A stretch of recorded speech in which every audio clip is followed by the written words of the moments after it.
ಇದು SS digital channel, Shri ಸುಮಂಗಲಿ digital channel. ನೀವು ನೋಡ್ತಾ ಇದ್ದೀರಿ ಸುದ್ದಿ ಸಮಯ, ಸ್ಥಳೀಯ ಸುದ್ದಿಗಳಿಗಾಗಿ. ಸುದ್ದಿ ಸಮಯದ ಪ್ರಾಯೋಜಕರು Mahalakshmi jewellers, gold hub, main road, Kalaburagi ಮತ್ತು ಅರುಜೀವ Kalaburagi. Welcome to Arujiva. Experience holistic wellness through Ayurveda, naturopathy, yoga, dhyan and satsang. A state-of-the-art gym, serene wellness spaces, a refreshing swimming pool, comfortable accommodations and a sprawling 30-acre green farm provides everything you need for your healing. Come, heal and rediscover yourself. Arujiva, where ancient wisdom meets modern wellness.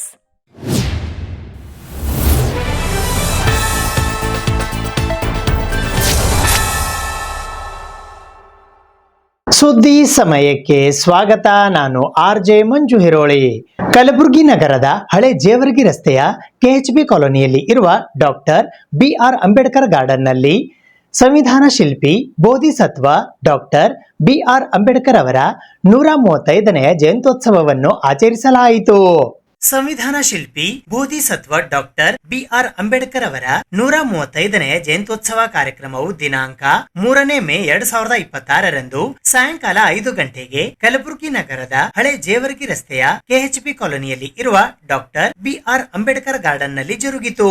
ಈ ಕಾರ್ಯಕ್ರಮದ ದಿವ್ಯ ಸಾನ್ನಿಧ್ಯವನ್ನು ಬೆಳಮಗಿ ಬುದ್ಧ ವಿಹಾರದ ಧ್ಯಾನ ಭೂಮಿಯ ಭಂತೆ ಅಮರಜ್ಯೋತಿ ವಹಿಸಿದ್ದರು.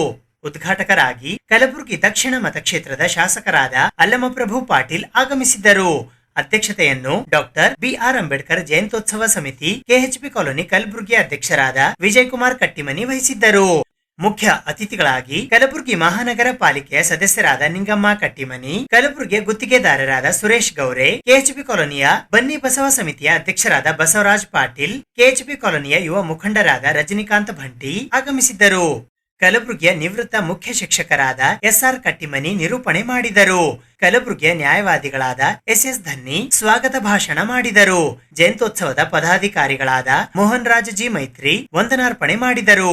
ಈ ಸಂದರ್ಭದಲ್ಲಿ ಗೌರವ ಅಧ್ಯಕ್ಷರಾದ ಶ್ರೀಧರ್ ಸಾರ್ವಾಡ್, ಅಧ್ಯಕ್ಷರಾದ ವಿಜಯಕುಮಾರ್ ಕಟ್ಟಿಮನಿ, ಖಜಾಂಚಿಗಳಾದ ಅಭಿಷೇಕ್, ಸಂಘಟನಾ ಕಾರ್ಯದರ್ಶಿಗಳಾದ ಮೋಹನ್ ರಾಜ್, ಶಂಕರ್ ತಿಗಡಿ, ಈಶ್ವರ್ ಬ್ಯಾಡಗಿ, ಪ್ರಕಾಶ್ ಎಸ್ ಪಟ್ಟೇದಾರ್, ಪ್ರವೀಣ್ ದತ್ತಾ ಕಟ್ಟಿಮನಿ ಸೇರಿದಂತೆ ಲಿಂಗರಾಜ್ ತಾರ್ಫಾಯ್, ರಜನಿಕಾಂತ್ ಬಂಟಿ, ಅಭಿಷೇಕ್, ಸಚಿನ್ ಫರ್ಹತಾಬಾದ್, ಅಶೋಕ್ ವೀರನಾಯಕ್, ಮಲ್ಲಪ್ಪ ಹೊಸಮನಿ ಸೇರಿದಂತೆ ಬಡಾವಣೆಯ ಅನೇಕ ಜನ ಮಹಿಳೆಯರು ಮತ್ತು ಪುರುಷರು, ಹಿರಿಯರು ಪಾಲ್ಗೊಂಡಿದ್ದರು. ಮೊದಲಿಗೆ ಶಾಸಕರು ಮತ್ತು ಇತರೆ ಅತಿಥಿ ಗಣ್ಯರು ಡಾಕ್ಟರ್ BR ಅಂಬೇಡ್ಕರ್ ಅವರ ಪ್ರತಿಮೆಗೆ ಮಾಲಾರ್ಪಣೆ ಮಾಡಿದರು. ನಂತರ ಮೇಣದ ಬತ್ತಿಯನ್ನ ಹೊತ್ತಿಸುವ ಮೂಲಕ ತಮ್ಮ ನಮನಗಳನ್ನು ಸಲ್ಲಿಸಿದರು. ಬುದ್ಧ ಮತ್ತು ಡಾಕ್ಟರ್ BR ಅಂಬೇಡ್ಕರ್ ಅವರ ಭಾವಚಿತ್ರಕ್ಕೆ ಪೂಜೆ ಸಲ್ಲಿಸುವ ಮೂಲಕ ವೇದಿಕೆಯ ಕಾರ್ಯಕ್ರಮ ಪ್ರಾರಂಭಗೊಂಡಿತು. ನಂತರ ಜ್ಯೋತಿ ಬೆಳಗಿಸುವುದರ ಮೂಲಕ ವೇದಿಕೆಯ ಕಾರ್ಯಕ್ರಮವನ್ನು ವಿದ್ಯುಕ್ತವಾಗಿ ಉದ್ಘಾಟಿಸಲಾಯಿತು. ನಂತರ ಬುದ್ಧ ವಂದನೆ ಸಲ್ಲಿಸಲಾಯಿತು. ತದನಂತರ ಸಂವಿಧಾನದ ಪೀಠಿಕೆಯನ್ನ ಓದಲಾಯಿತು. ಇದೆಲ್ಲದರ ನಂತರ ಕಾರ್ಯಕ್ರಮಕ್ಕೆ ಆಗಮಿಸಿದ ಅತಿಥಿ ಗಣ್ಯರೆಲ್ಲರಿಗೂ ಸನ್ಮಾನಿಸಿ ಗೌರವಿಸಲಾಯಿತು. ನಂತರ ಶಾಸಕರು ಸೇರಿದಂತೆ ಇತರೆ ಅತಿಥಿ ಗಣ್ಯರು ತಮ್ಮ ಅನಿಸಿಕೆಗಳನ್ನು ವ್ಯಕ್ತಪಡಿಸಿದರು. ಅರಹತೋ ಸಮ್ಮಾ ಸಂಬುದ್ಧಸ್ಸ ಧಂ ಶರಣಂ ಗಚ್ಛಾಮಿ ಹಂ ಶರಣಂ ಗಚ್ಛಾಮಿ ದ್ವಿತೀಯಂಪಿ ಧಮ್ಮಂ ಶರಣಂ ಗಚ್ಛಾಮಿ.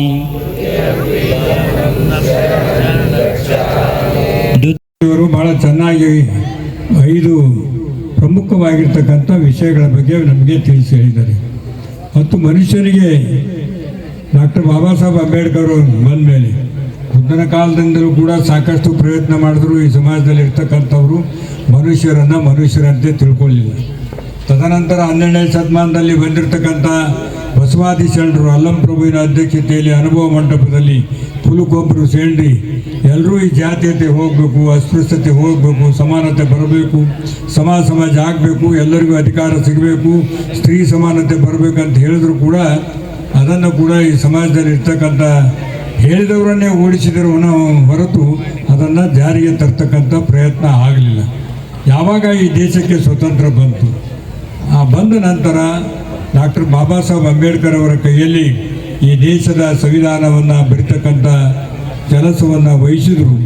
ಅವರು ಸುಮಾರು 3 ವರ್ಷಗಳ ಸಮೀಪ ಈ ಒಂದು ಎಲ್ಲ ದೇಶಕ್ಕೂ ತಿರುಗಾಡಿ ಈ ರಾಜ್ಯದಲ್ಲಿ ದೇಶದಲ್ಲಿ ಇರ್ತಕ್ಕಂಥ ಅನೇಕ ಧರ್ಮಗಳು, ಅನೇಕ ಪ್ರಾಂತಗಳು, ಅನೇಕ ಭಾಷೆಗಳು, ಅನೇಕ ಜಾತಿಗಳು ಎಲ್ಲವನ್ನ ಅಧ್ಯಯನ ಮಾಡಿ ಎಲ್ಲರಿಗೂ ಸಮನಾಗಿ ಎಲ್ಲರೂ ಒಪ್ಪಿಕೊಳ್ತಕ್ಕಂಥ ರೀತಿಯಲ್ಲಿ ಏನಪ್ಪ ಅಂದರೆ ಈ ಸಂವಿಧಾನವನ್ನು 4 ರಾಷ್ಟ್ರಗಳಲ್ಲಿ ಕೂಡ ಹೋಗಿ ಅಧ್ಯಯನ ಮಾಡಿ ಸಂವಿಧಾನವನ್ನು ರಚನೆ ಮಾಡಿ ನಮ್ಮೆಲ್ಲರಿಗೂ ಕೂಡ ಒಂದು ಪರಿಪಕ್ವವಾಗಿರ್ತಕ್ಕಂಥ ಸಂವಿಧಾನವನ್ನು ಕೊಟ್ಟಿದ್ದರ ಫಲವಾಗಿ ಇವತ್ತು ನಾವೆಲ್ಲರೂ ಒಕ್ಕಟ್ಟಾಗಿ ಮನುಷ್ಯರಂತೆ ಕಾಣ್ತಾ ಇದ್ದೀವಿ.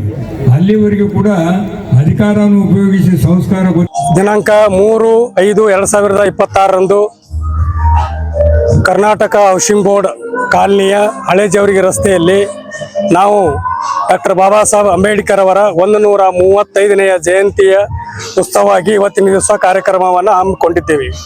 ಆ ಪ್ರಯುಕ್ತವಾಗಿ ಈ ಕಾರ್ಯಕ್ರಮಕ್ಕೆ ನಮ್ಮ ದಕ್ಷಿಣ ಮತಕ್ಷೇತ್ರದ ಶಾಸಕರಾಗಿರ್ತಕ್ಕಂಥ ಅಲ್ಲಂಪ್ರಭು ಪಾಟೀಲ್ ಅವರು ಈ ಒಂದು ಸಮಾರಂಭಕ್ಕೆ ಸಾಕ್ಷಿಯಾಗಿ ಬಂದಿದ್ದರು. ಮತ್ತು ಅದೇ ರೀತಿಯಾಗಿ ಈ ಒಂದು ಕಾರ್ಯಕ್ರಮಕ್ಕೆ ನಮ್ಮ ಸಮಿತಿಯ ಗೌರವ ಅಧ್ಯಕ್ಷರಾಗಿರ್ತಕ್ಕಂಥ ಶ್ರೀಧರ್ ಸಾರ್ವಾಡ್ ಸರ್ ಅವರು ಮತ್ತು ಅದೇ ರೀತಿಯಾಗಿ ಸಮಿತಿಯ ಜಯಂತ್ಯೋತ್ಸವ ಸಮಿತಿಯ ಅಧ್ಯಕ್ಷರಾಗಿರ್ತಕ್ಕಂಥ ವಿಜಯಕುಮಾರ್ ಕಟ್ಟಿಮನಿಯವರು ಮತ್ತು ಅದೇ ರೀತಿಯಾಗಿ ನಮ್ಮ ಈ ಸಮಿತಿಯ ಉಪಾಧ್ಯಕ್ಷರಾಗಿರ್ತಕ್ಕಂಥ ರಜನಿಕಾಂತ್ ಬಂಟಿಯವರು ಮತ್ತು ಆತ್ಮೀಯರಾಗಿರ್ತಕ್ಕಂಥ ನಮ್ಮ ಗೌತಮ್ ಪುಟಗಿಯವರು ಹಾಗೂ ಆತ್ಮೀಯರಾಗಿರ್ತಕ್ಕಂಥ ಸಮಿತಿಯ ಸಂಘಟನಾ ಸಂಚಾಲಕರಾಗಿರ್ತಕ್ಕಂಥ ನಮ್ಮ ಅಭಿಷೇಕರ್ ಅವರು ಮತ್ತು ಅದೇ ರೀತಿಯಾಗಿ ಶರಣು ದೊಡ್ಡಮನಿಯವರು ಈ ಒಂದು ಸಭೆಗೆ ಎಲ್ಲರೂ ಸಾಕ್ಷಿಯಾಗಿ ಹಾಜರಾದರು. ಮತ್ತು ಅದೇ ರೀತಿಯಾಗಿ ಪ್ರಕಾಶ್ ಪಟ್ಟೇದಾರ್ ಅವರು ಮತ್ತು ಆತ್ಮೀಯ ಸ್ನೇಹಿತರಾಗಿರ್ತಕ್ಕಂಥ ಎಲ್ಲರೂ ಕೂಡ ಈ ಒಂದು ಸಮಿತಿಯ ಜಯಂತ್ಯೋತ್ಸವ ಆಚರಣೆಯನ್ನು ಮಾಡುವಲ್ಲಿ ಎಲ್ಲರೂ ಸಕ್ಸಸ್ ಆಗಿದ್ದಾರೆ ಅಂತಕ್ಕಂಥ ಭಾವನೆಯನ್ನು ನಾನು ಈ ಸಂದರ್ಭದಲ್ಲಿ ವ್ಯಕ್ತಪಡಿಸುತ್ತೇನೆ.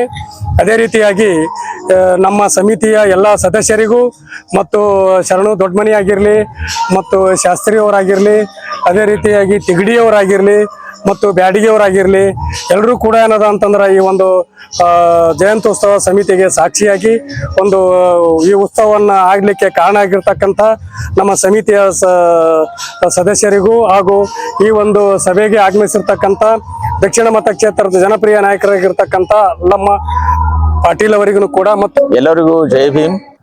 ಭಾರತ ರತ್ನ ಬಾಬಾ ಸಾಹೇಬ್ ಅಂಬೇಡ್ಕರ್ ಅವರ 135ನೇ ಜಯಂತ್ಯೋತ್ಸವದ ಅಂಗವಾಗಿ ನಮ್ಮ KHB ಬಡಾವಣೆಯ ಎಲ್ಲ ಸಮಸ್ತ ಜನರಿಗೆ ಶುಭ ಕೋರುತ್ತಾ ಇಂದು ನಮ್ಮ ಶಾಸಕರಾದ ದಕ್ಷಿಣ ಕ್ಷೇತ್ರದ ಅಲ್ಲಂಪ್ರಭು ಪಾಟೀಲ್ ಅವರು ಹಾಗೂ ಮಾಜಿ ಶಾಸಕರಾದ ರೇವೂರ್ ಗೌಡ್ರು ಕೂಡ ಈ ಸಂದರ್ಭದಲ್ಲಿ ಬಂದು ನಮ್ಮನ್ನು ನೀಲಕಂಠ ಮುಲ್ಗೆ ಅವರು ಕೂಡ ಬಂದಿದ್ರು. ಅದೇ ರೀತಿ ಈ ನಮ್ಮ ಕಲಬುರಗಿ ಜಯಂತ್ಯೋತ್ಸವದ ಅಧ್ಯಕ್ಷರಾಗಿರುವ ಅಶೋಕ್ ಹಾಗೂ ಮಲ್ಲಿಕಾರ್ಜುನ್ ಎಲ್ಲಾ ನಮ್ಮ ಸಮಸ್ತ ಜನರು ಬಂದು ಈ ಕಾರ್ಯಕ್ರಮಕ್ಕೆ ಬಾಬಾ ಸಾಹೇಬ್ ಅಂಬೇಡ್ಕರ್ ಅವರ ಜಯಂತಿಯನ್ನು ಆಚರಣೆಗೆ ಅವರು ಎಲ್ಲರಿಗೂ ಸ್ವಾಗತ ಕೋರುತ್ತಾ ಈ ಸಕ್ಸಸ್ ಅನ್ನು ನಮ್ಮ ಬಡಾವಣೆಯ ಹಾಗೂ ಸಮಸ್ತ ನಮ್ಮ ಜನರಿಗೆ ಪ್ರೋತ್ಸಾಹ ನೀಡಿ ಅವರು ನಮ್ಮನ್ನು ಬಾಬಾ ಸಾಹೇಬ್ ಅಂಬೇಡ್ಕರ್ ಅವರ ಕೊಟ್ಟಂತ ದಾರಿಯನ್ನು ಆ ದಾರಿಗೆ ನೀವು ಪ್ರತಿಯೊಬ್ಬರು ಆ ದಾರಿಗೆ ಹೋಗಿ ಅದರಂತೆ ತಾವು ಕೂಡ ಬಾಬಾ ಸಾಹೇಬ್ ಅಂಬೇಡ್ಕರ್ ಅವರ ಕೊಟ್ಟಂತ ಇದಕ್ಕೆ ಎಲ್ಲರಿಗೂ ಜೈ ಭೀಮ್. 135ನೇ ಜಯಂತ್ಯೋತ್ಸವ ಅಂಗವಾಗಿ ಇವತ್ತು ನಮ್ಮ KHB ಕಾಲನಿ ಹಳೆ ಜವರ್ಗಿ ರಸ್ತೆ 3-5-7 ಗಂಟೆಗೆ ನಮ್ಮ housing board colony Baba Saheb Ambedkar Jayanti ವಿಜೃಂಭಣೆಯಿಂದ ನಾವು ಆಚರಿಸ್ತಿದ್ದೀವಿ. ಈ ಕಾರ್ಯಕ್ರಮಕ್ಕೆ ಅತಿಥಿಗಳಾಗಿ ನಮ್ಮ ನೆಚ್ಚಿನ ನಾಯಕರಾದಂಥ ಅಲ್ಲಂಪ್ರಭು ಪಾಟೀಲ್ ಸಾಹೇಬರು ಹಾಗೂ ಕಾಂಗ್ರೆಸ್ ಮುಖಂಡರಾದ ನೀಲಕಂಠ ಮುಲ್ಗೆ ಅಣ್ಣವರು ಮತ್ತು ಮಾಜಿ ಶಾಸಕರಾದಂಥ ದತ್ತಾತ್ರೇಯ ಪಾಟೀಲ್ ಅವರು ಮತ್ತು ಸುಮಾರು ನಾಯಕರು ಕಾಂಗ್ರೆಸ್ ಮುಖಂಡರು ಹಾಗೆ ಸುಮಾರು ಬಂದಿದ್ದರು. ಹಾಗೂ ಈ ಜಯಂತಿಯ ಉತ್ಸವ ಸಮಿತಿಯ ಗೌರವಾಧ್ಯಕ್ಷರಾದಂಥ ಶ್ರೀಧರ ಸಾರೋಡಣ್ಣವರು, ನಮ್ಮ ಧನ್ಯಣ್ಣವರು, ರಜನಿಕಾಂತ್ ಬಂಟಿ ಅವರು ಮತ್ತು ಪ್ರಕಾಶ್ ಅವರು, ಪುಣ್ಯ ನಮ್ಮ ಅಭಿಷೇಕ್ ಅವರು ಮತ್ತು ಎಲ್ಲ ಇಲ್ಲಿ ಸಮಸ್ತ ನಮ್ಮ ಜಯಂತಿ ಸಮಿತಿಯ ಎಲ್ಲ ಪದಾರ್ಥಿಗಳಿಗೂ ಧನ್ಯವಾದ ಹೇಳ್ತೀನಿ. ಯಾಕಂದ್ರೆ ಇವತ್ತು ನಮ್ದು ಜಯಂತಿಯನ್ನು ಈ ವಿಜೃಂಭಣೆಯಿಂದ ಪ್ರಕಾಶ್ ಅವರು ಎಲ್ಲರೂ ಈ ನಮ್ಮ ಜಯಂತಿ ತುಂಬಾ ಸಕ್ಸಸ್ ಮಾಡಿ ಜಯಂತಿ ಉತ್ಸವ ಎಲ್ಲ ಮಾಡಿದ್ದಾರೆ. ಅವ್ರಿಗೆ ಎಲ್ಲರಿಗೂ ಧನ್ಯವಾದ ಹೇಳ್ತೀನಿ. ನಮಸ್ಕಾರ. ಇಂದು ದಿನಾಂಕ 3/5/2026 ನಾವು ನಮ್ಮ ಕಾಲನಿಯಲ್ಲಿ ಬಾಬಾ ಸಾಹೇಬ್ ಅಂಬೇಡ್ಕರ್ ಜಯಂತಿ ಆಚರಣೆ ಒಂದು ಹಮ್ಮಿಕೊಂಡಿದ್ದೀವಿ. ಅದಕ್ಕೆ ತುಂಬಾನೇ ನಮ್ಗೆ ಒಂದು ಆಸಕ್ತಿ, ಒಂದು ಖುಷಿಯನ್ನ ಮೂಡಿದೆ. ನಮ್ಮ ಎಲ್ಲಾ ಸೀನಿಯರ್ ಸಪೋರ್ಟರ್ಸ್, ಆಮೇಲೆ ಎಲ್ಲ ನಮ್ಮ ಹಿರಿಯ ಮುಖಂಡರು, ಆತ್ಮೀಯರು, ನನ್ನ ಹಿರಿಯ ಮತ್ತು ಕಿರಿಯ ಸಹೋದರರು ಆ ಸಹಕಾರ ನಿಂತ ಈ ಜಯಂತಿಯನ್ನು ಬಹಳ ಸಕ್ಸಸ್ ಆಗಲು ಕಾರಣ. ಅದೇ ರೀತಿಯಾಗಿ ಬಾಬಾ ಸಾಹೇಬ್ ಹಾಕಿದ ಮಾರ್ಗದರ್ಶನ ಮೇಲೆ ನಾವು ಅದೇ ದಾರಿಯ ಮೇಲೆ ನಡಿತೀವಿ. ಮುಂದ್ ಬರಂತಕ್ಕ ದಿನದಲ್ಲಿ ನಮ್ಮ ಬರ ಪೀಳಿಗೆಗಳಿಗೆ ನಾವು ಶಿಕ್ಷಣ ಮತ್ತು ಹೋರಾಟ ಬಗ್ಗೆ ಎಲ್ಲ ಮಾಹಿತಿಯನ್ನು ಕೊಟ್ಟು ಎಚ್ಚರಿಕೆ ನೀಡ್ತೀವಿ. ಅಪಘಾತದಲ್ಲಿ ನಿಧನಗೊಂಡ ಕೆಕೆಆರ್ಟಿಸಿ ನಿಗಮದ ನೌಕರರ ನಾಮ ನಿರ್ದೇಶಿತರಿಗೆ ಅಪಘಾತ ವಿಮೆ ಪರಿಹಾರ ಮೊತ್ತ ವಿತರಣೆ ಕಾರ್ಯಕ್ರಮ ಹಮ್ಮಿಕೊಳ್ಳಲಾಗಿತ್ತು. ಕಲ್ಯಾಣ ಕರ್ನಾಟಕ ರಸ್ತೆ ಸಾರಿಗೆ ನಿಗಮ ಮತ್ತು ಸ್ಟೇಟ್ ಬ್ಯಾಂಕ್ ಆಫ್ ಇಂಡಿಯಾ ಜೊತೆಗಿನ ಒಪ್ಪಂದದ ಅನ್ವಯ ಅಪಘಾತಗಳಲ್ಲಿ ನಿಧನಗೊಂಡ ನಿಗಮದ ನೌಕರರ ನಾಮ ನಿರ್ದೇಶಿತರಿಗೆ ಅಪಘಾತ ವಿಮೆ 1 ಕೋಟಿ ರೂಪಾಯಿಗಳ ಪರಿಹಾರ ಮೊತ್ತ ವಿತರಣೆ ಹಾಗೂ ಆಂತರಿಕ ಗುಂಪು ವಿಮಾ ಯೋಜನೆಯ ಅಡಿಯಲ್ಲಿ ಮೃತ ನೌಕರರ ಅವಲಂಬಿತರಿಗೆ ಪರಿಹಾರ ಮೊತ್ತ ವಿತರಣೆ ಕಾರ್ಯಕ್ರಮವು ದಿನಾಂಕ 4 ಮೇ 2026 ಮಧ್ಯಾಹ್ನ 12 ಗಂಟೆಗೆ ಕಲಬುರಗಿ ನಗರದ ಕೇಂದ್ರ ಕಚೇರಿಯಲ್ಲಿ ಜರುಗಿತು.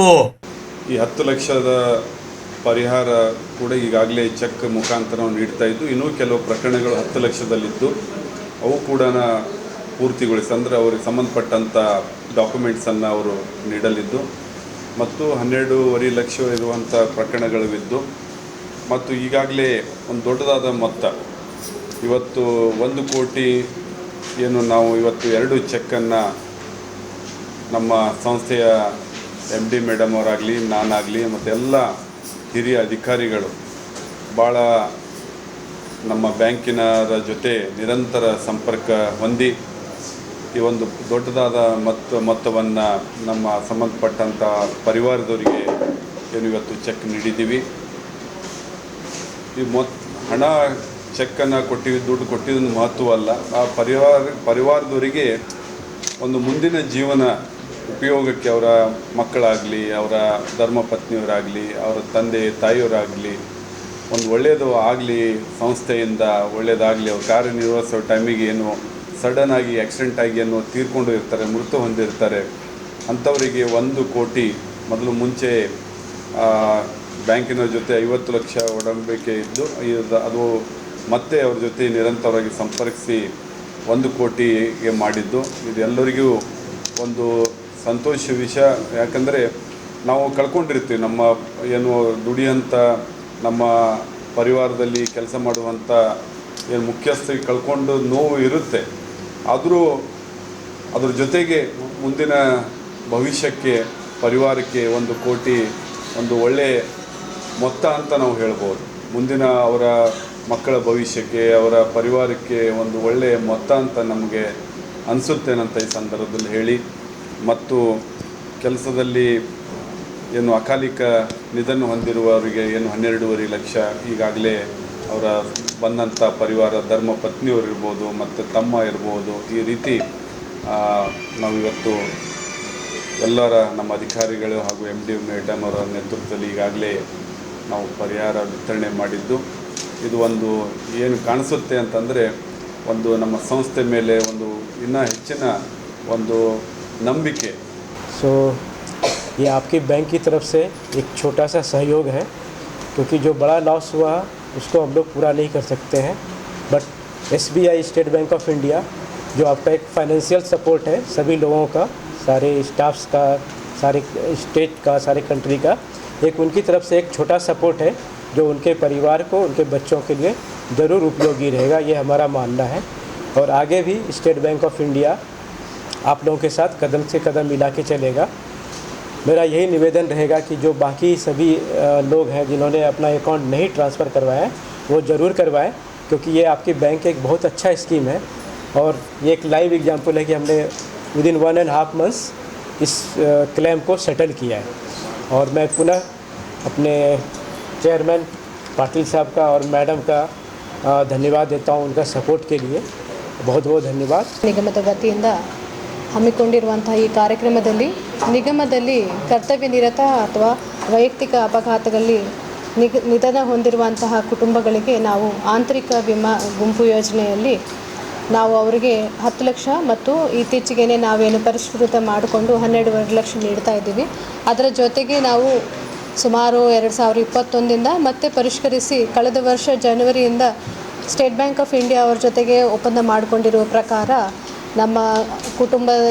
ನಮ್ಮ ಕಚೇರಿಯಲ್ಲಿ ಕರ್ತವ್ಯ ನಿರತವಾಗಿ ಅವರು ತೀರ್ಕೊಂಡಿರುವಂಥ ಕುಟುಂಬಗಳಿಗೆ ನಾವಿವತ್ತು 1 ಕೋಟಿದ ಪರಿಹಾರವನ್ನು 2 ಪ್ರಕರಣಗಳಲ್ಲಿ ನೀಡಿದ್ದೇವೆ. ಸೊ ಈಗಾಗಲೇ ನಮ್ಮ ಮಾನ್ಯ ಅಧ್ಯಕ್ಷರು ಮತ್ತು ನಮ್ಮ ರೀಜನಲ್ ಮ್ಯಾನೇಜರ್ ಅವರು ಮಾತಾಡಿದಂತೆ ನಾವು ಕುಟುಂಬದಲ್ಲಿ ನಿಧನ ಹೊಂದಿರುವಂತಹವರ ಸ್ಥಾನವನ್ನು ತುಂಬಲಾರೋದು ಆಗೋದಿಲ್ಲ.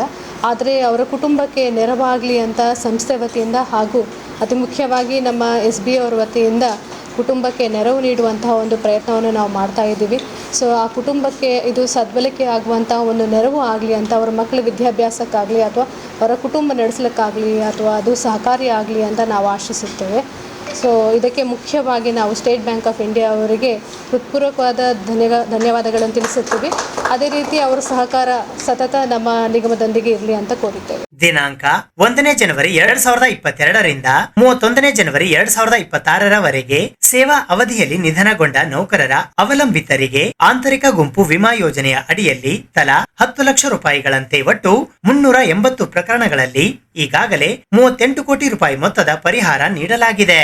ದಿನಾಂಕ 2ನೇ ಡಿಸೆಂಬರ್ 2022ರಂದು SBI ಬ್ಯಾಂಕ್ನೊಂದಿಗೆ ನಿಗಮವು ಒಪ್ಪಂದ ಮಾಡಿಕೊಂಡಿದ್ದು, ಒಪ್ಪಂದದ ಅನ್ವಯ SBI ಬ್ಯಾಂಕಿನಲ್ಲಿ ವೇತನ ಖಾತೆ ಹೊಂದಿರುವ ನೌಕರರು ಕರ್ತವ್ಯ ನಿರತ ಅಥವಾ ವೈಯಕ್ತಿಕ ಅಪಘಾತದಲ್ಲಿ ನಿಧನ ಹೊಂದಿದ್ದಲ್ಲಿ ಅವರುಗಳ ಅವಲಂಬಿತರಿಗೆ ತಲಾ 50 ಲಕ್ಷ ರೂಪಾಯಿಗಳಂತೆ ಒಟ್ಟು 13 ಮೃತ ನೌಕರರ ಅವಲಂಬಿತರಿಗೆ ತಲಾ 50 ಲಕ್ಷ ರೂಪಾಯಿಯಂತೆ ಹಾಗೂ 1 ಪ್ರಕರಣದಲ್ಲಿ ಅಂಗವಿಕಲತೆಯ ವಿಮೆ 25 ಲಕ್ಷ ರೂಪಾಯಿ, ಹೀಗೆ ಒಟ್ಟಾರೆ 6.75 ಕೋಟಿ ರೂಪಾಯಿ ಮೊತ್ತದ ಪರಿಹಾರ ನೀಡಲಾಗಿದೆ. ದಿನಾಂಕ 28ನೇ ಜನವರಿ 2025ರಂದು SBI ಬ್ಯಾಂಕಿನೊಂದಿಗೆ ನಿಗಮವು ಒಪ್ಪಂದ ಮಾಡಿಕೊಂಡಿದ್ದು, ಒಪ್ಪಂದದ ಅನ್ವಯ SBI ಬ್ಯಾಂಕಿನಲ್ಲಿ ವೇತನ ಖಾತೆ ಹೊಂದಿರುವ ನೌಕರರು ಕರ್ತವ್ಯ ನಿರತ ಅಥವಾ ವೈಯಕ್ತಿಕ ಅಪಘಾತಗಳಲ್ಲಿ ನಿಧನ ಹೊಂದಿದ್ದಲ್ಲಿ ಅವರುಗಳ ಅವಲಂಬಿತರಿಗೆ ತಲಾ 100 ಲಕ್ಷ ರೂಪಾಯಿಗಳ ಅಪಘಾತ ವಿಮೆ ಜಾರಿಗೊಳಿಸಲಾಗಿದೆ. SBI ಖಾತೆ ಹೊಂದಿರುವ ಕರ್ತವ್ಯ ನಿರತ ಅಥವಾ ವೈಯಕ್ತಿಕ ಅಪಘಾತಗಳಲ್ಲಿ ನಿಧನ ಹೊಂದಿದ ನೌಕರರ ಅವಲಂಬಿತರಿಗೆ ತಲಾ 10 ಲಕ್ಷ ರೂಪಾಯಿಗಳಂತೆ ಒಟ್ಟು 2 ಪ್ರಕರಣಗಳಲ್ಲಿ ಇಂದು ವಿತರಣೆ ಮಾಡಲಾಯಿತು. ಸುದ್ದಿ ಇನ್ನೂ ಇವೆ, ಸದ್ಯಕ್ಕೆ ಬ್ರೇಕ್. ಇದು SS ಡಿಜಿಟಲ್ ಚಾನಲ್, ಶ್ರೀ ಸುಮಂಗಲಿ ಡಿಜಿಟಲ್ ಚಾನಲ್. ನೀವು ನೋಡ್ತಾ ಇದ್ದೀರಿ ಸುದ್ದಿ ಸಮಯ, ಸ್ಥಳೀಯ ಸುದ್ದಿಗಳಿಗಾಗಿ.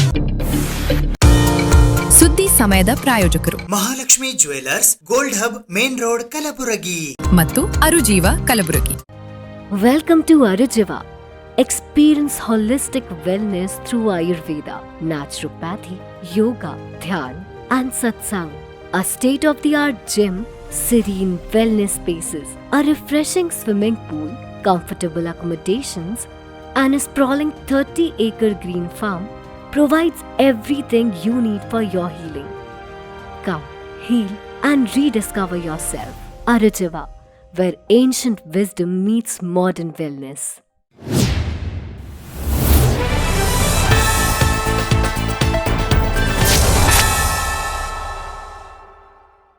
ಜನಸೇವೆಯಲ್ಲಿ ಮಾಜಿ ಮುಖ್ಯಮಂತ್ರಿ BS ಯಡಿಯೂರಪ್ಪನವರ 50 ವರ್ಷ ತುಂಬಿದ ಹಿನ್ನೆಲೆಯಲ್ಲಿ ಮೇ 9ರಂದು ಚಿತ್ರದುರ್ಗದ ಹೊರವಲಯದ ಮಾದರ ಚೆನ್ನಯ್ಯ ಆವರಣದಲ್ಲಿ BSY ಅಭಿಮಾನೋತ್ಸವ ಕಾರ್ಯಕ್ರಮ ಹಮ್ಮಿಕೊಳ್ಳಲಾಗಿದೆ ಎಂದು ಪತ್ರಿಕಾಗೋಷ್ಠಿಯ ಮೂಲಕ ಮಾಹಿತಿ ನೀಡಲಾಯಿತು. ಮಾಜಿ ಮುಖ್ಯಮಂತ್ರಿ BS ಯಡಿಯೂರಪ್ಪನವರ ಸಾರ್ವಜನಿಕ ಜೀವನದ 50ನೇ ವರ್ಷಾಚರಣೆ ಅಭಿಮಾನೋತ್ಸವ ಕಾರ್ಯಕ್ರಮವನ್ನು ಚಿತ್ರದುರ್ಗದ ಹೊರವಲಯದ ಮಾದರ ಚೆನ್ನಯ್ಯನವರ ಆವರಣದಲ್ಲಿ ಮೇ 9ರಂದು ಹಮ್ಮಿಕೊಳ್ಳಲಾಗಿದೆ. ಬೃಹತ್ ಅಭಿಮಾನೋತ್ಸವ ಕಾರ್ಯಕ್ರಮವು ಪಕ್ಷಾತೀತವಾಗಿ ನಡೆಯಲಿದ್ದು, ನಾಡಿನ ಲಕ್ಷಾಂತರ ಅಭಿಮಾನಿಗಳು ಭಾಗವಹಿಸಲಿದ್ದಾರೆ. ಕಲಬುರಗಿ ಜಿಲ್ಲೆಯಿಂದಲೂ ಎಲ್ಲ 9 ವಿಧಾನಸಭಾ ಕ್ಷೇತ್ರದಿಂದ BSY ಅವರ ಸಹಸ್ರಾರು ಅಭಿಮಾನಿಗಳು ಪಾಲ್ಗೊಳ್ಳಲಿದ್ದಾರೆ.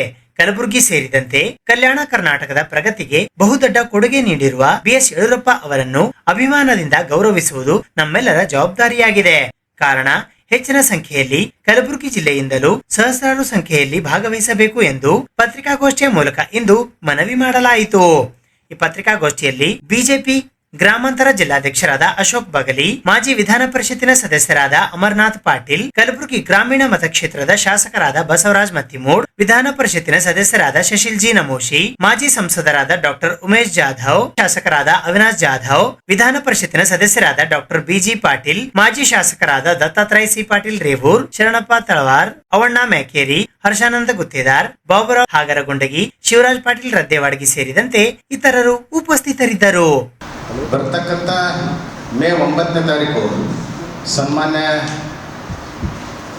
ಮಾಜಿ ಮುಖ್ಯಮಂತ್ರಿಗಳು, ದೀನದಲಿತರ ನಾಯಕ ಸನ್ಮಾನ್ಯ BS ಯಡಿಯೂರಪ್ಪನವರು ರಾಜಕೀಯ ಪ್ರವೇಶ ಮಾಡಿ 50 ವರ್ಷಗಳನ್ನು ಪೂರೈಸಿದ್ದಾರೆ. ಈ ಕಾರಣಕ್ಕೋಸ್ಕರ ಅಭಿನಂದನೋತ್ಸವ ಅಂತಕ್ಕಂಥ ಕಾರ್ಯಕ್ರಮವನ್ನು ಚಿತ್ರದುರ್ಗದ ಮಾದರ ಚೆನ್ನಯ್ಯ ಮಠದ ಮುಂದ್ಗಡೆ ಇರತಕ್ಕಂಥ ವಿಶಾಲವಾದ 60 ಎಕರೆ ಪ್ರದೇಶಗಳಲ್ಲಿ ಜರ್ಮನಿ ಶೆಡ್ಡನ್ನು ಹೊಡೆದು ದೊಡ್ಡ ಕಾರ್ಯಕ್ರಮ ಮಾಡ್ತಾ ಇದ್ದೇವೆ. ಸುಮಾರು 10 ಲಕ್ಷಕ್ಕಿಂತೂ ಹೆಚ್ಚಿಗೆ ಜನರು ಸೇರಿಸ್ತಕ್ಕಂಥ ಈ ಒಂದು ಅಭೂತಪೂರ್ವವಾಗಿರ್ತಕ್ಕಂಥ ಐತಿಹಾಸಿಕವಾಗಿರ್ತಕ್ಕಂಥ ಕಾರ್ಯಕ್ರಮವನ್ನು ಮಾಡಲಿಕ್ಕೆ ನಮ್ಮೆಲ್ಲ ನಾಯಕರುಗಳು ಯೋಚನೆ ಮಾಡಿದ್ದಾರೆ. ಇದು ಒಂದು ಪಕ್ಷಾತೀತವಾಗಿರ್ತಕ್ಕಂಥ ಕಾರ್ಯಕ್ರಮ. BJP ನಾಯಕರು ಹೆಚ್ಚಿನ ಸಂಖ್ಯೆಯಲ್ಲಿರ್ಬೋದು, ಆದರೆ ಎಲ್ಲ ಪಕ್ಷದವರು, ಮಹಿಳೆಯರು, ರೈತರನ್ನು ಎಲ್ಲರನ್ನ ಒಟ್ಟುಗೂಡಿಸಿ ಮಾಡ್ತಕ್ಕಂಥ ಕಾರ್ಯಕ್ರಮ.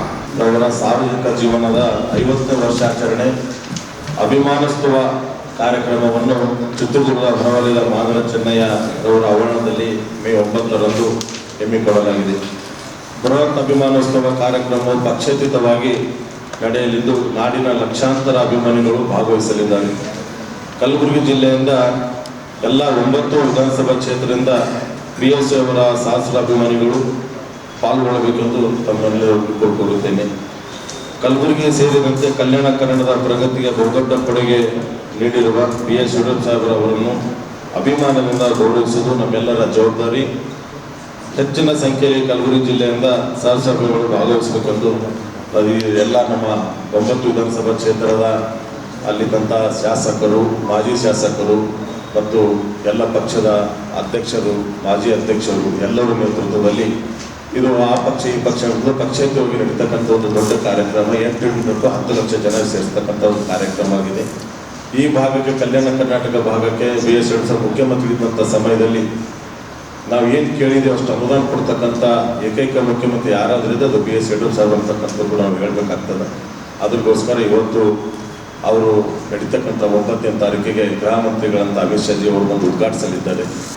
BSY ಅಭಿಮಾನೋತ್ಸವ, ಈ ಅಭಿಮಾನೋತ್ಸವ ಮೇ 9ರಂದು ಚಿತ್ರದುರ್ಗದಲ್ಲಿ ನಾ ಭೂತೋ ನ ಭವಿಷ್ಯತೋ ಅಭೂತಪೂರ್ವವಾದಂಥ ಒಂದು ಅಭಿನಂದನಾ ಸಮಾರಂಭ. ಇದು ಬರೀ ಅಭಿಮಾನೋತ್ಸವ ಆಗಿರದೇ ನಾಡಿನ ಪ್ರತಿಯೊಬ್ಬ ಕಾರ್ಯಕರ್ತರ ಮನದಾಳದಲ್ಲಿ ವೈಯಕ್ತಿಕವಾಗಿ ಇಲ್ಲಿ ಅಲ್ಲಿಂದ ಹಿಡ್ಕೊಂಡು ನಮ್ಮ ಶೇಖರ್ ರೆಡ್ಡಿ ಅವರಿಂದ ಹಿಡ್ಕೊಂಡು ಮಾನ್ಯ ಡಾಕ್ಟರ್ ಅವಿನಾಶ್ ಜಾಧವ್ ಮತ್ತು ಹರ್ಷ ಗುತ್ತೇದಾರ್ವರೆಗೂ ಕೂಡ ವೈಯಕ್ತಿಕವಾಗಿ ಪ್ರತಿಯೊಬ್ಬರ ಜೊತೆ ಮಾನ್ಯ BS ಯಡಿಯೂರಪ್ಪನವರ ಒಂದು ಸಂಪರ್ಕಗಳು, ಅವ್ರ ಜೊತೆ ಇದ್ದಂಥ ಅನುಭವಗಳು, ಇವತ್ತು ವಿಶೇಷವಾದಂಥ ಒಡನಾಡಿಗಳು, ಅನುಭವಗಳು ಇದಾವೆ. ಹೀಗಾಗಿ ಇದು ಪ್ರತಿಯೊಬ್ಬ ಕಾರ್ಯಕರ್ತರ ಮತ್ತು ನಾಡಿನ ಪ್ರತಿಯೊಬ್ಬ ನಾಗರಿಕರ, ಪ್ರಜೆಗಳ ಮನದಾಳದ ಅಭಿಮಾನ. ಹೀಗಾಗಿ ನಮ್ಮ ಶ್ರದ್ಧೆಯ ನಾಯಕರಾದಂಥ ಯಡಿಯೂರಪ್ಪನವರಿಗೆ ಒಂದು ಅಭಿನಂದನಾ ಉತ್ಸವವನ್ನು ನಾವು ಆಚರಣೆ ಮಾಡ್ತಾ ಇದ್ದೀವಿ. ಇದಕ್ಕೆ ವಿಶೇಷವಾಗಿ ರಾಜ್ಯದ ಹಿರಿಯ ನಾಯಕರುಗಳು, ಮಾನ್ಯ ಪ್ರಭಾಕರ್ ಕೋರೇಜಿಯವರು ಇರ್ಬೋದು, ಮಾನ್ಯ ಗೋವಿಂದ ಕಾರಜೋಳಜಿಯವರು ಇರ್ಬೋದು, ಮಾನ್ಯ ಶ್ರೀರಾಮುಲುಜಿಯವರು ಇರ್ಬೋದು, ಈ ಹಿರಿಯರ ಮಾರ್ಗದರ್ಶನದಲ್ಲಿ ಒಂದು ಸಮಿತಿಯನ್ನು ರಚನೆ ಮಾಡಿ ಇಡೀ ರಾಜ್ಯಾದ್ಯಂತ ಸುಮಾರು 10 ಲಕ್ಷ ಜನರು ಇವತ್ತು ಚಿತ್ರದುರ್ಗದಲ್ಲಿ ನೆರೆಯುವಂಥ ಒಂದು ಯೋಜನೆಯನ್ನು ಕೂಡ ನಾವು ಹಾಕ್ಕೊಂಡಿದ್ದೀವಿ. ಹೀಗಾಗಿ ಇವತ್ತು ಒಂದೇ ಮಾತಿನಲ್ಲಿ ಹೇಳಬೇಕಾದ್ರೆ ಮಾನ್ಯ ಯಡಿಯೂರಪ್ಪನವರ ಒಡನಾಡಿ ಇವತ್ತು ಕಲ್ಯಾಣ ಕರ್ನಾಟಕಕ್ಕೆ ವಿಶೇಷವಾದಂಥವ್ರು, ಅವ್ರ ಅಧಿಕಾರದಲ್ಲಿ ಇರಲಿ ಅಥವಾ ಅಧಿಕಾರದಲ್ಲಿ ಇಲ್ಲದೇ ಇರಲಿ, ಸತತವಾಗಿ ಇವತ್ತು ಹೇಳ್ತಾರೆ ಮೋಟರ್ ಸೈಕಲ್ ಮೇಲೇ ಬಂದರು ಅಂತ. ಹಿಂದಿನ ನಮ್ಮ ದಿವಂಗತ ಮಹಾಂತ ಗೌಡ್ರಿಗೆ ಇವತ್ತು ನಾವು ನೆನೆಸ್ಕೊಳ್ಬೇಕು. ಅವ್ರ ಜೊತೆ ಎಲ್ಲೆಲ್ಲೋ ಆಟೋನಲ್ಲಿ, ಬಸ್ನಲ್ಲಿ ಓಡಾಡಿ ಇವತ್ತು ನಾಡಿನಾದ್ಯಂತ ಪಕ್ಷವನ್ನು ಕಟ್ಟಿದಂಥವ್ರು. ಮತ್ತು 4 ಬಾರಿ ಮುಖ್ಯಮಂತ್ರಿಗಳಾಗಿ ಈ ನಾಡಿನ ಚುಕ್ಕಾಣಿಯನ್ನು ಹಿಡಿದು ವಿಶೇಷವಾಗಿ ಇದ್ದಾಗ ಸುಮಾರು 40 ಬಾರಿ ಈ ಕಲಬುರಗಿ ಜಿಲ್ಲೆಗೆ ಮತ್ತು ಕಲ್ಯಾಣ ಕರ್ನಾಟಕಕ್ಕೆ ಭೇಟಿಯನ್ನು ಕೊಟ್ಟು ಇವತ್ತು ಹಿಂದಿನ ಹೈದರಾಬಾದ್ ಕರ್ನಾಟಕದ ಒಂದು ಹೆಸರನ್ನು ಬದಲಾವಣೆ ಮಾಡಿ ಕಲ್ಯಾಣ ಕರ್ನಾಟಕದ ಉದ್ಘೋಷಣೆಯನ್ನು ಮಾಡಿದಂಥ ಕೀರ್ತಿ ಯಾರಿಗಾದರೂ ಸಲ್ತದಪ್ಪ ಅಂತಂದರೆ ಅದು ಮಾನ್ಯ BS ಯಡಿಯೂರಪ್ಪ ಸಾಹೇಬ್ರಿಗೆ ಸಲ್ತದ ಅನ್ನುವಂಥ ಮಾತನ್ನು ಹೇಳ್ತಾ ಬಸವ ಕಲ್ಯಾಣದಿಂದ ಕೂಡಲ ಸಂಗಮದವರೆಗೆ ಹಮ್ಮಿಕೊಂಡಿರುವ ಪಾದಯಾತ್ರೆಯ ಕುರಿತು ಇಂದು ಪತ್ರಿಕಾಗೋಷ್ಠಿಯ ಮೂಲಕ ಮಾಹಿತಿ ನೀಡಲಾಯಿತು. ಎತ್ತಿನ ರೈತರು ಉಳಿಯದಿದ್ದರೆ ಭಾರತದ ಸಂವಿಧಾನ ಉಳಿಯಲು ಸಾಧ್ಯವೇ ಎಂಬ ಪ್ರಶ್ನೆಗೆ ಉತ್ತರ ಪಡೆಯಲು ವಿಶ್ವಗುರು ಬಸವಣ್ಣನವರು 12ನೆಯ ಶತಮಾನದಲ್ಲಿ ನ್ಯಾಯ ಪಂಚಾಯಿತಿ ನಡೆಸುತ್ತಿದ್ದ ಬಸವ ಕಲ್ಯಾಣದ ಪವಿತ್ರ ಸ್ಥಾನವಾದ ಪರುಷಕಟ್ಟೆಯಿಂದ ಕೂಡಲ ಸಂಗಮದವರೆಗೆ ದಿನಾಂಕ 30 ಏಪ್ರಿಲ್ 2026ರಿಂದ ಪಾದಯಾತ್ರೆ ಜರುಗುತ್ತಿದೆ ಎಂದು ಪತ್ರಿಕಾಗೋಷ್ಠಿಯ ಮೂಲಕ ಇಂದು ಮಾಹಿತಿ ನೀಡಲಾಯಿತು. ಈ ಪತ್ರಿಕಾಗೋಷ್ಠಿಯಲ್ಲಿ ಬಸವರಾಜ್ ಬಿರಾದಾರ್, ಆಕಾಶ್ ಮುಳುಕೇರಿ, ರಚಿತಾ ಮುಳುಕೇರಿ ಸೇರಿದಂತೆ ಇತರರು ಉಪಸ್ಥಿತರಿದ್ದರು. ನಂದಿ ಕೂಗು ಅನ್ನುವಂಥ ಅಭಿಯಾನವನ್ನ ವಿಜಯಪುರ ಜಿಲ್ಲೆಯಲ್ಲಿ ಪ್ರಾರಂಭಿಸಿ ಇನ್ನು ಮುಂದೆ ನಂದಿ ಸಂಪತ್ತಿನ ಮೇಲೆ ಭಾರತ ದೇಶ ಅದೇ ರೀತಿ ವಿಶ್ವದ ಭವಿಷ್ಯ ನಿಂತಿದೆ ಅನ್ನುವಂಥ ಒಂದು ವಿಚಾರ ನಮಗೆ ತಿಳಿದಂತಹ ಕಾರಣಕ್ಕಾಗಿ ಪ್ರತಿ ಗ್ರಾಮಗಳಲ್ಲಿ ಈ ಜೋಡೆತ್ತಿನ ಕೃಷಿಕರ ಸಂಖ್ಯೆ ಹೆಚ್ಚಿಗೆ ಆಗಬೇಕು ಅನ್ನುವಂಥ ಉದ್ದೇಶದಿಂದ ಸಾಕಷ್ಟು ಜನಜಾಗೃತಿ ಕಾರ್ಯಕ್ರಮಗಳನ್ನು ನಾವು ಹಮ್ಮಿಕೊಳ್ತಾ ಬಂದು ನಾವು ಇದೇ ಬಸವ ಜಯಂತಿ ದಿನದಿಂದ 11 ದಿನಗಳ ಕಾಲ ಬಸವ ಕಲ್ಯಾಣದ ಸುತ್ತಮುತ್ತಲಿರುವಂಥ 11 ಗ್ರಾಮಗಳ ಜೋಡೆತ್ತಿನ ಕೃಷಿಕರ ಪಾದ ಪೂಜೆಯನ್ನು ಮಾಡಿ ಮುಂದೆ ನಾವು ಬಸವ ಕಲ್ಯಾಣದಿಂದ ಕೂಡಲ ಸಂಗಮದವರೆಗೆ ಪಾದಯಾತ್ರೆಯನ್ನು ನಾವು ಮಾಡ್ತಾ ಇದ್ದೀವಿ. ಈಗ ಮಾರ್ಗ ಮಧ್ಯದಲ್ಲಿ ಈಗ ಗುಲ್ಬರ್ಗ ನಗರಕ್ಕೆ ಬಂದು ಈ ವಿಚಾರವನ್ನು ಹಂಚ್ಕೊಳ್ತಾ ಇದ್ದೀವಿ. ಈ ಎತ್ತಿನ ರೈತರು ಉಳಿಯದಿದ್ದರೆ ಭಾರತ ದೇಶದ ಸಂವಿಧಾನ ಉಳಿಯಲು ಸಾಧ್ಯವೇ? ಈ ಒಂದು ಪ್ರಶ್ನೆಯನ್ನ ಮುಂದೆ ಇಟ್ಕೊಂಡು ನಾವು ಈ ಪಾದಯಾತ್ರೆಯನ್ನ ಮಾಡ್ತಾ ಇರುವಂಥದ್ದು. ಈ ಭಾರತ ದೇಶದ ಸಂವಿಧಾನ ರಚನೆ ಆಗಬೇಕಾಗಿತ್ತು ಅಂದ್ರೆ ಅದಕ್ಕೆ ಮೂಲ ಶಕ್ತಿಯಾಗಿ ಕೆಲಸ ಮಾಡ್ತಾ ಬಂದಿರುವಂಥದ್ದು 5,000 ವರ್ಷಗಳಿಂದ. ಅದು ಜೋಡೆತ್ತಿನ ಕೃಷಿಕರು ಅನ್ನುವಂಥದ್ದು ಇವತ್ತು ವೈಜ್ಞಾನಿಕವಾಗಿ ನಮಗೆ ತಿಳಿತಾ ಇದೆ. ಅಂದ್ರೆ ಒಂದು ಆಧ್ಯಾತ್ಮಿಕ ವಿಜ್ಞಾನ, ಅದೇ ರೀತಿ ಭೌತಿಕ ವಿಜ್ಞಾನ, ಎರಡೂ ರೀತಿಯಿಂದಲೂ ನಮಗೆ ತಿಳಿತಾ ಇರುವಂಥದ್ದು. ಆದರೆ ಇದೇ ಒಂದು 50 ವರ್ಷಗಳಲ್ಲಿ ಸುಮಾರು 80% ಏನಾಗಿದೆ, ಈ ಜೋಡೆತ್ತಿನ ಕೃಷಿಕರು ಪ್ರತಿ ಗ್ರಾಮಗಳಲ್ಲಿನೂ ಕೂಡ ನಾಶ ಆಗಿರುವಂಥದ್ದು. ಹೀಗಾಗಿ ನೀವು ಯಾವುದೇ ಗ್ರಾಮಕ್ಕೆ ಹೋಗಿ ಕೇಳಿದ್ರು ಕೂಡ ಈ ಜೋಡೆತ್ತಿನ ಕೃಷಿಕರ ಸಂಖ್ಯೆ ಕಡಿಮೆ ಆದ ಹಾಗೆ ಈ ರೋಗ ರುಜಿನಗಳು ಹೆಚ್ಚಿಗೆ ಆಗ್ತಾ ಇದಾವೆ ಅಂತಂದ್ರೆ ಪ್ರತಿಯೊಬ್ಬರು ಉತ್ತರನೂ ಕೂಡ ಹೌದು, ಇದು ರೋಗ ರುಜಿನಗಳು ಹೆಚ್ಚಿಗೆ ಆಗ್ತಾ ಇದಾವೆ ಅಂತ. ಇದೇ 20 ವರ್ಷಗಳ ಹಿಂದೆ ಸಾಕಷ್ಟು ನಮ್ಮಲ್ಲಿ ಜೋಡೆತ್ತಿನ ಕೃಷಿ ಇತ್ತು, ಅವಾಗ ನಾವೆಲ್ಲರೂ ಆರೋಗ್ಯವಾಗಿದ್ದೀವಿ. ಹಾಗಾಗಿ ಇವತ್ತು ನಮ್ಮ ಭವಿಷ್ಯದ ಪ್ರಶ್ನೆ ಬಂದಿರೋದು, ಅದೇ ರೀತಿ ನಮ್ಮ ದೇಶದ ಒಂದು ಸಂವಿಧಾನದ ಭವಿಷ್ಯನೂ ಕೂಡ ಏನಪ್ಪಾ ಅಂತಂದ್ರೆ ಈ ಜೋಡೆತ್ತಿನ ಕೃಷಿಕರ ಮೇಲೆ ನಿಂತಿದೆ ಅನ್ನುವಂಥದ್ದು ನಮಗೆ ಸ್ಪಷ್ಟವಾಗಿ ಕಾಣ್ತಾ ಇರೋದು. ಹಾಗಾಗಿ ಯಾವುದೇ ದೇಶದ ಒಂದು ಸಂವಿಧಾನ ರಚನೆ ಆಗಬೇಕು, ಅದು ಪ್ರಜಾಪ್ರಭುತ್ವ ವ್ಯವಸ್ಥೆ ಸಂವಿಧಾನ ರಚನೆ ಆಗಬೇಕಾಗಿತ್ತು, ಒಂದು ಮೂಲ ಶಕ್ತಿ ಕೆಲಸ ಮಾಡಿರ್ತದೆ ಅನ್ನುವಂಥದ್ದು. ಹಾಗಾಗಿ ಇತ್ತೀಚೆಗೆ ಇದು ತೈಲ ಶಕ್ತಿಯನ್ನ ಸಂಪೂರ್ಣವಾಗಿ ಅದನ್ನೇ ಅವಲಂಬಿಸಿ ಅದಕ್ಕೆ ಪೂರಕ ಕಾನೂನು ಯೋಜನೆಗಳು ತಂದು ಇದನ್ನ ನಿರ್ಲಕ್ಷಿಸಿದಂತ ಕಾರಣಕ್ಕಾಗಿ ಇವತ್ತೇನಾಗ್ತಾ ಇದೆ ಅಂತಂದ್ರೆ ಇವತ್ತು ಯುದ್ಧ ಆಗ್ತಾ ಇದೆ.